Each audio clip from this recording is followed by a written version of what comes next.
देख रहे हैं न्यूज फॉर नेशन और मैं हूं प्रियदर्शन।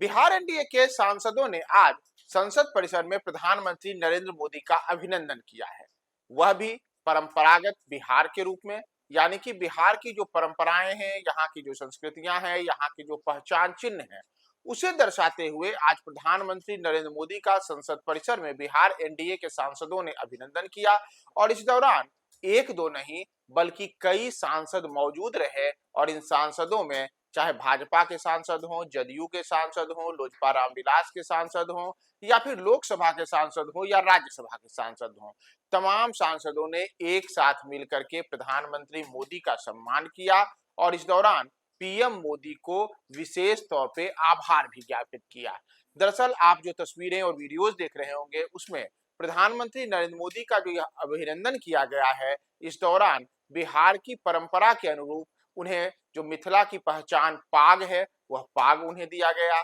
साथ ही साथ भागलपुरी सिल्क से जुड़े हुए जो अंग वस्त्र हैं, वह अंग वस्त्र भी प्रधानमंत्री मोदी को दिए गए। इतना ही नहीं, मखाना से लेकर के और मैथिली पेंटिंग्स भी पीएम मोदी को आज भेंट किया गया है। और इन तमाम चीजों के बीच जो पीएम मोदी को आज भेंट करने वाले सांसद रहे और उन्होंने मिलकर के पीएम मोदी का अभिनंदन किया, तो उसमें जहां हम बात करें सांसदों की, तो लोकसभा और राज्यसभा के तमाम दलों के जो बिहार से जुड़े हुए सांसद हैं, उसमें चाहे दरभंगा के सांसद गोपाल जी ठाकुर हों, नवादा के सांसद विवेक ठाकुर हों, या फिर राज्यसभा सांसद संजय झा हों, मुंगेर के सांसद और केंद्रीय मंत्री ललन सिंह हो, इसी तरीके से हाजीपुर सांसद और केंद्रीय मंत्री चिराग पासवान, बेगूसराय के सांसद और केंद्रीय मंत्री गिरिराज सिंह, साथ ही साथ शांभवी चौधरी जो कि इसी बार पहली बार चिराग पासवान की पार्टी से संसद पहुंची हैं और देश की युवा सांसदों में एक हैं, उन्होंने भी उनका सम्मान के दौरान मौजूद रही। इसी तरीके से जो राजीव प्रताप रूढ़ी हो या फिर राधा मोहन सिंह हो, लवली आनंद हो, या फिर आप तस्वीरों में कई अन्य सांसदों को देख रहे होंगे, जो तमाम सांसद एक साथ पीएम मोदी से आज मिलने के लिए पहुंचे और तमाम सांसदों ने मिलकर के पीएम मोदी का बिहार की परंपराओं के अनुरूप उनका अभिनंदन किया। तो दरअसल पीएम मोदी के जो स्वागत और जो सम्मान और अभिनंदन का यह कारण रहा है, इसके पीछे जो मूल वजह बताई जा रही है, वह 1 फरवरी को पेश हुए बजट में बिहार को लेकर के की गई कई अहम घोषणाओं को केंद्रित करके किया गया है। दरअसल आपको बताया कि 1 फरवरी को केंद्रीय वित्त मंत्री निर्मला सीतारमण ने केंद्रीय बजट पेश किया था और इस बजट में बिहार को विशेष तौर पर इंगित करते हुए उन्होंने कई अहम घोषणाएं की थी, जिसमें बिहार में जो मखाना की खेती बड़े पैमाने पर करीब 10 जिलों में होती है और खास करके जो मिथिला और सीमांचल से जुड़े हुए जिले हैं, उन जिलों में हजारों किसान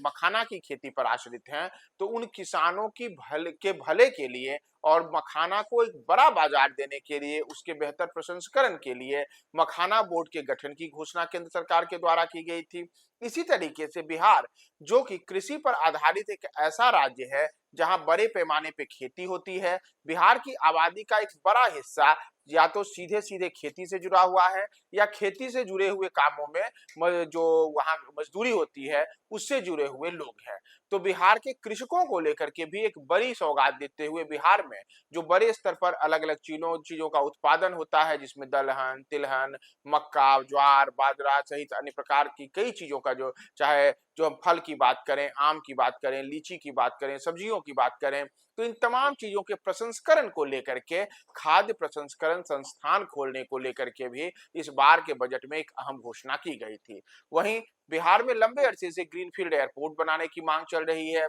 तो बिहार में मौजूदा जो पटना का एयरपोर्ट है, दरभंगा का एयरपोर्ट है, गया के एयरपोर्ट है, इन जो एयरपोर्ट्स हैं, इनके नवीनीकरण और उन्नयन के अतिरिक्त बिहार में नए सिरे से ग्रीनफील्ड एयरपोर्ट बनाने की भी घोषणा की गई है। और बिहार के एकमात्र आईआईटी यानी कि पटना आईआईटी के विस्तारीकरण को लेकर के भी, जिसके बाद पटना आईआईटी में जो सीटों की संख्या है वह करीब दोगुनी हो जाएगी, तो उसे लेकर के भी बड़ी घोषणा इस बार के बजट में की गई है। इसके अतिरिक्त बिहार में अलग अलग किस्म की अन्य कई जो घोषणाएं हैं,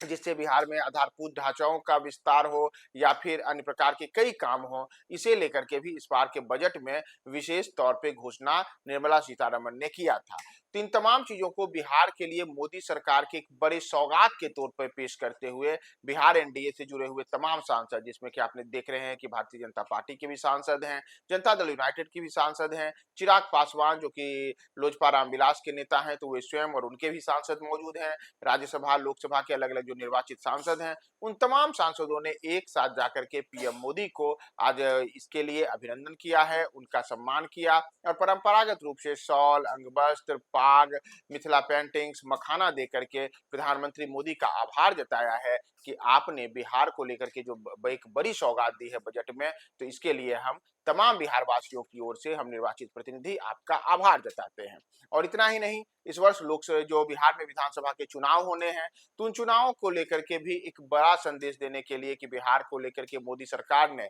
जो रुख अपनाया है या आगे आने वाले समय में भी मौजूद रहेगा, तो इसके लिए भी माना जा रहा है कि सम्मान की यह जो कड़ी है, यह भी उसी कड़ी में है कि इस वर्ष के बिहार विधानसभा चुनावों के पहले बिहार एनडीए के सांसदों ने एक साथ मिलकर के पीएम मोदी का यह अभिनंदन किया है।